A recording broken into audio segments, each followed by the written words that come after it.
করোনার সময় স্থগিত হয়ে পড়েছিল চলচ্চিত্র ইন্ডাস্ট্রি, এখনও আটকে আছে সেই সময়ের বেশ কিছু সিনেমা।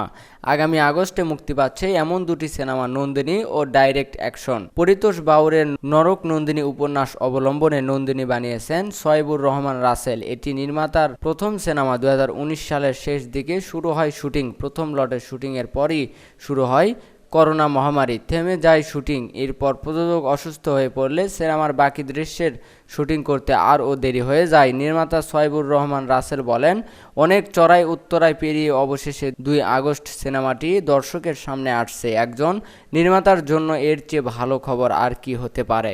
নিয়তির যুদ্ধে হার না মানা এক সংগ্রামী নারীর গল্পে গড়ে উঠেছে নন্দিনীর কাহিনী। সেই নারীর চরিত্রে অভিনয় করেছেন অভিনেত্রী নাজিরা মৌ।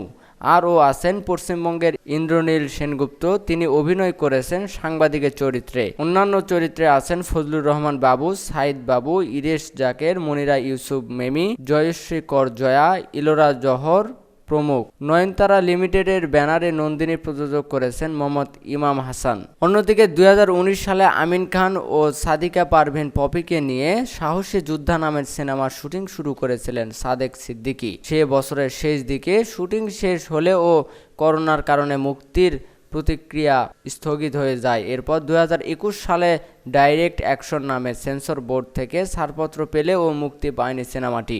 অবশেষে এ বছর আগস্টে সিনেমাটি মুক্তি পাচ্ছে বলে জানালেন পরিচালক সাদেক সিদ্দিকী। সমাজের অন্যায়ের বিরুদ্ধে প্রতিবাদের গল্পে নির্মিত হয়েছে ডাইরেক্ট অ্যাকশন। একজন পুলিশ কর্মকর্তার চরিত্রে অভিনয় করেছেন পপি। তবে আমিন খানের চরিত্রটি পরিষ্কার করেননি নির্মাতা, শুধু জানিয়েছেন আমিন খানের চরিত্রে অনেক টুইস্ট আছে। ডাইরেক্ট অ্যাকশন সিনেমায় আরও অভিনয় করেছেন এমন শিরিন শিলা, অভিদীপা প্রমুখ। এই সিনেমা দিয়ে দীর্ঘদিন পর বড় পর্দায় ফিরছেন এক সময়ে ঢাকায় সিনেমার নিয়মিত মুখ আমিন খান ও পপি। বিজ্ঞাপনে আমিন খানের দেখা মিললে ও পপির কোনো খোঁজ নেই দীর্ঘদিন। সর্বশেষ 2022 সালে চলচ্চিত্র শিল্পী সমিতির নির্বাচনের সময় কাঞ্চন নিপুণ প্যানেলের সমর্থনে এক ভিডিও বার্তায় দেখা গিয়েছিল এই নায়িকাকে। গুঞ্জন আছে বিয়ে করে সংসার জীবনে থিতু হয়েছেন পপি।